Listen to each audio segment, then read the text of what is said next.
Mobile की जरूरत कितनी पड़ गई। हमारी कौम की बेटी नकाब भी पहनी है, पीठ पे बेहतरीन पस्ता भी है, बैग भी है, हाथ में मल्टीमीडिया मोबाइल सेट है। मुझे ताज्जुब होता है, जब मैं इदारे शरिया में दारुल इफ्ता में पढ़ता था मोबाइल की पाबंदी थी। आज कौन सी जरूरत पड़ गई। हर नौजवान के हाथ में मोबाइल, पढ़ने वाले के हाथ में मोबाइल, बेटी के हाथ में मोबाइल, बेटे के हाथ में मोबाइल। व्हाट्सएप की जरूरत कब पड़ती है। क्या कभी आपने इसके बारे में कभी सोचा। फेसबुक की जरूरत कब पड़ती है, कभी आपने इसके बारे में सोचा। साहब ताज्जुब की बात है, मैट्रिक के नौजवान को व्हाट्सएप की जरूरत क्यों है, मैट्रिक में पढ़ने वाले नौजवान को फेसबुक की जरूरत क्यों है। आखिर मैं आपसे पूछना चाहता हूँ, इन नौजवानों को मल्टीमीडिया मोबाइल सेट की जरूरत क्यों है। आप कहेंगे मौलाना ऑनलाइन क्लास, सुल्तान रजा कहना चाहेगा ऑनलाइन क्लास। याद रखना, जिंदगी में लॉकडाउन खत्म, ऑनलाइन क्लास को पैक कीजिए, इसे बंद कीजिए। क्लास के लिए घर में एक रूम बना दीजिए, एक कंप्यूटर या लैपटॉप लगा दीजिए। कहा मेरा बेटा ऑनलाइन क्लास यही होगा, ऑनलाइन क्लासेस यही होंगे। ये मोबाइल सरगोशी का जरिया है, ये मोबाइल तन्हाई का जरिया है, ये मोबाइल चुपके से किसी को पैगाम भेजने का जरिया है। बाप को पता नहीं है इस मोबाइल के जरिया बेटा किसे मैसेज भेज रहा है, शौहर को पता नहीं है इस मोबाइल के जरिया बीवी कैसे किसे मैसेज भेज रही है, इस साहब बाप को पता नहीं है इस मोबाइल के जरिया बेटी किसे मैसेज भेज रही है।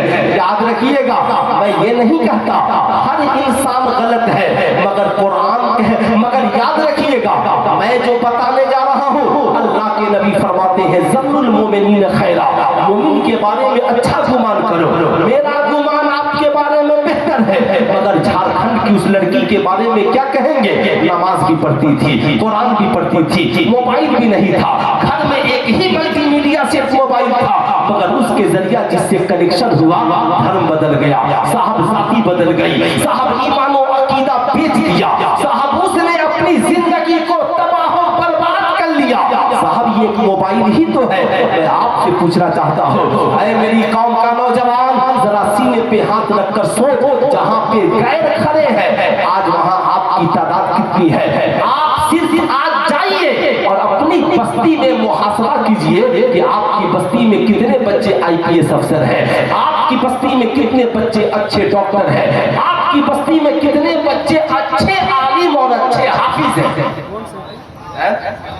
मैं सिर्फ उधर की बात नहीं करता, तो आपको पता चलेगा यार अच्छा मोबाइल तो है, अच्छा खाना तो है, अच्छा मकान तो है, अच्छा लिबास तो है, मगर डॉक्टर है मगर अच्छा नहीं है, इंजीनियर है मगर बावकार नहीं है। साहब हमारे पास मशीनरी नहीं है। आप ईमानदारी से बताएं, ईमानदारी से बताओ मेरी कौम के नौजवानों, बताओ बिहार पुलिस में हमारी तादाद कितनी है, उत्तर प्रदेश पुलिस में हमारी तादाद कितनी है, आर्मी में हम कितने हैं, SSB में हम कितने हैं। हर रोज बिहार सरकार बहाली निकाल रही है, सेंट्रल गवर्नमेंट बहाली निकाल रही है। आपके रिजल्ट की पोजीशन क्या है। आज हर घर में मोबाइल है। मैं अपनी कौम के आने वाले नौजवानों से पूछना चाहता हूँ, कल 1 तारीख है और 1 तारीख से इंटर का इम्तहान है। इंटर के इम्तहान में कामयाबी हासिल करने के लिए बताओ नौजवानों ने कितने ग्रुप बनाए हैं, आपके मोहल्ले में नौजवानों ने कितने ग्रुप बनाए कि ये ग्रुप सिर्फ इम्तहान की तैयारी के लिए है कोई गांव में नौजवान जिसने नौजवानों को इस बात की तबलीग की हो कि हम सब मिलकर एक ग्रुप बनाते हैं ताकि वहां पर कम से कम हम इंटर के मुश्किल सवालात को हल कर सके। आप कहेंगे मौलाना ताज्जुब की बात है, आपने सिर्फ ऑनलाइन ही को समझा। जब से हमने सिर्फ ऑनलाइन को तरजीह दी, ऑनलाइन इल्म तो मिल सकता है मगर ऑनलाइन तरबियत नहीं मिल सकती है। तरबियत के लिए ऑफलाइन होना पड़ेगा। पहले उस्ताद इल्म भी देता था, तरबियत भी सिखाता था। ताज्जुब की बात है, नौजवानों के पास गेम खेलने के लिए ग्रुप है मगर तालीम हासिल करने के लिए ग्रुप नहीं है। PUBG से लेकर साहब सारे गेम और सट्टा और जुआ लगाने के लिए आपके पास ग्रुप है, गंदी बातें करने के लिए और किसी को ट्रोल करने के लिए, मजाक उड़ाने के लिए आपके पास ग्रुप है मगर आपके पास कामयाबी के लिए कोई ग्रुप। आप बताइए कोई ग्रुप आपके पास है।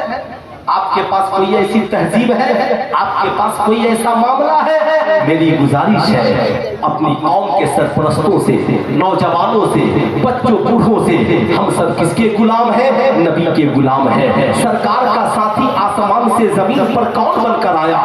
قرآن کہتا ہے قد جاءکم من اللہ نور وکتاب مبین. تحقیق کے آ گیا تمہاری جانب اللہ کی طرف سے نور اور ایک روشن کتاب, یعنی نور سے مراد مصطفیٰ جان رحمت ہے اور کتاب سے مراد قرآن ہے. اللہ نے نبی کا ساتھی جسے بنایا اس کا نام قرآن ہے, اس کا نام کتاب ہے. اے نوجوان, جب تک کتاب ہمارا ساتھی تھا, کوئی غوث بنا, کوئی خواجہ بنا, کوئی قطب بنا, کوئی ابدال بنا, کوئی احمد رضا بنا, کوئی حافظ ملت بنا, کوئی مجاہد ملت بنا, کوئی صدر الشریعہ بنا, کوئی تاج الشریعہ بنا, کتاب کو ساتھی بنائیے. کسے ساتھی بنانا ہے؟ پورا مجمع ہاتھ اٹھا کر کے بولیے کسے ساتھی بنانا ہے؟ کتاب کو. کسے ساتھی بنانا ہے؟ کتاب کو.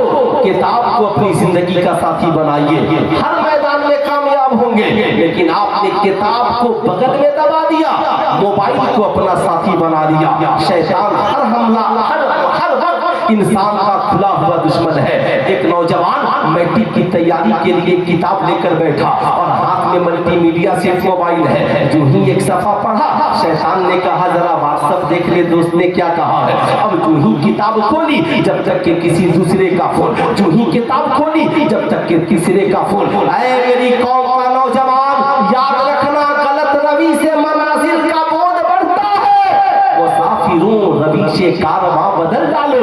اگر آپ کا حشر یہی رہا, آپ نے اپنے معاملات کو نہیں سمیٹا, آپ پوچھئے بیٹی موبائل کی ضرورت ہے نا, پھر ملٹی میڈیا سیکھ لیا, تم جائے گی کوچنگ یا اسکول تو یہی نہ پتہ کرنا ہے کہ تم کہاں ہو, تو یہ سادہ موبائل بھی تیرے لیے کافی ہے. کیا کل جب موبائل نہیں تھا تو لوگ نہیں جیتے تھے؟ کیا جب کل ہمارے ہاتھوں میں ملٹی میڈیا سے موبائل نہیں تھا تو ہم نہیں جیتے تھے؟ جیتے تھے. مگر آج افسوس ہے, ہمیں یہ طے کرنا ہوگا موبائل کسے استعمال کے لیے دیا جائے اور کسے استعمال کے لیے نہیں دیا جائے. اس لیے میرا مشورہ ہے, پاکستان کے ایک عظیم مفکر نے کہا کہ یاد رکھیے گا, کل کا جو انسان تھا آج سے 40-50 سال پہلے, وہ 30 برس کی عمر میں اسے جتنی معلومات ہوتی تھی, آج کے لڑکے لڑکیوں کو اتنی معلومات 15 برس کی عمر میں ہے. اب یاد رکھیے گا, جو چیزیں انہیں 30 برس کے بعد جن چیزوں کی ضرورت پڑتی تھی, آج انہیں 15 برس کے بعد ہی ضرورت پڑ رہی ہے. یہی وجہ ہے اسلام نے کہا کہ یاد رکھنا, بیٹا یا بیٹی جب بالغ ہو جائے تو نکاح جلدی کر دینا. اب تعجب کی بات ہے, آج تو صاحب حکومتیں بار بار عمر بڑھا رہی ہے, 18 سے 20, 20 سے 22, 22 سے 25, مگر اس کے پاس ہنر جو ہے, خواہشات جو ہے صاحب یہ 56 سالہ ہے, 45 سالہ ہے. ظاہر سی بات ہے, جب وقت سے شادیاں نہیں ہوں گی سماج بگڑے گا, جب وقت سے شادیاں نہیں ہوں گی ریلیشن شپ بگڑے گا. اس لیے جیسے انسان کی صحت کے لیے غذا کی ضرورت ہے, ویسے ہی انسانی صحت کی تقدس کے لیے وقت پر نکاح کی ضرورت ہے. اگر آپ نے نکاح وقت پہ نہیں کیا, مگر آج لوگ 40 سال بعد کمائیں گے تب نکاح کریں گے, 50 سال بعد کامیاب ہوں گے تب نکاح کریں گے, 30-35 سال بعد کامیاب ہوں گے تب نکاح کریں گے, اور بڑا بڑا ملٹی میڈیا سے اس کے ہاتھوں میں پکڑا دیں گے. اسلام نے کہا اس کی روک تھام ضروری ہے, ورنہ یاد رکھیے گا یہ جو جنسی, یہ جو صاحب نفسانی خواہشات کی مار ہے, کل اندھیری کوٹری میں بہ جائے گی اور کسی باپ کی عزت نہیں رہ پائے گی. اس لیے میں آپ سے کہوں گا, اگر آج آپ نے زاویہ مکمل نہیں کیا, اگر آج آپ نے اس پہ کنٹرول نہیں کیا, آپ ایمانداری سے بتائیں, ایک دور وہ بھی تھا جب باپ انگلیاں پکڑ کے صبح کو بچوں کو کھلاتا تھا, 1 گھنٹہ 2 گھنٹہ, صاحب یہ کتاب ہے, یہ پڑھو, یہ کھیلو. باپ شام کو بچوں کو ورزش کراتا تھا. اب تو بڑا آسان ہے, ایک گھر میں جائیے, باپ الگ موبائل میں بیجی, بیٹا الگ موبائل میں بیجی, بڑے الگ موبائل میں بیجی, چھوٹے الگ موبائل میں بیجی. پہلے بوڑھوں کو چشمہ لگتا تھا, جب سے موبائل मोबाइल आया है, बच्चों की आंखों में चश्मा देखने को मिल रहा है। ताज्जुब की बात है, मगर आप सब भूल गए। याद रखिएगा, मेरी आपसे गुजारिश है, अगर आपने इस पे कंट्रोल नहीं किया और आपने ये सोचा बेटा मोबाइल में पढ़ता होगा, शैतान उसे पढ़ने नहीं देगा। बेटी मोबाइल में पढ़ती होगी, शैतान उसे पढ़ने नहीं देगा। इसलिए कि शैतान इंसान का खुला हुआ दुश्मन है, वो शैतानी चाल चल के इसे जरूर भगाएगा, नफरत की आंधी और हवा में बहा देगा। इसलिए आप जरूरत महसूस करें और घर को पाबंद बनाएं। मोबाइल, सारा मोबाइल घर में जब शाम का वक्त हो तो रख दिया जाए। एक मोबाइल माँ या बाप के पास चालू रहे, सारे बच्चे वक्त पे सोने के लिए जाए। पढ़ने का टाइम हो तो मोबाइल साइलेंट मूड में हो। दोस्त का फोन आए, बोल देना, अपने बेटे से कह दीजिए, बोल देना कि मगरिब बाद जब मैं घर चला जाऊं तो मेरे बाप का नंबर है, ये फोन कर लेना। ये मेरी माँ का नंबर है, इस पे फोन कर लेना। ये मेरे बड़े भाई का नंबर है, उस पे फोन कर लेना। ठीक है साहब, कोई जरूरी नहीं है। आपसे मैं कहना चाहूंगा, अगर आपने ऐसा नहीं किया तो किसकी इज्जत कब लूट जाएगी इसका कोई ठिकाना नहीं है। यही वजह है आज जरूरत इस बात की है कि आप ये तवज्जो करें। मदारिस में कितने परसेंट बच्चे पढ़ते हैं? मदारिस में 1% बच्चे पढ़ते हैं, मगर कसम खुदा की जब पढ़कर निकलते हैं और बाबाकार बनकर निकलते हैं तो मदरसे का एक बच्चा पूरे गांव में इनकलाब लाने के लिए काफी होता है। यही वजह है शरीयत कहती है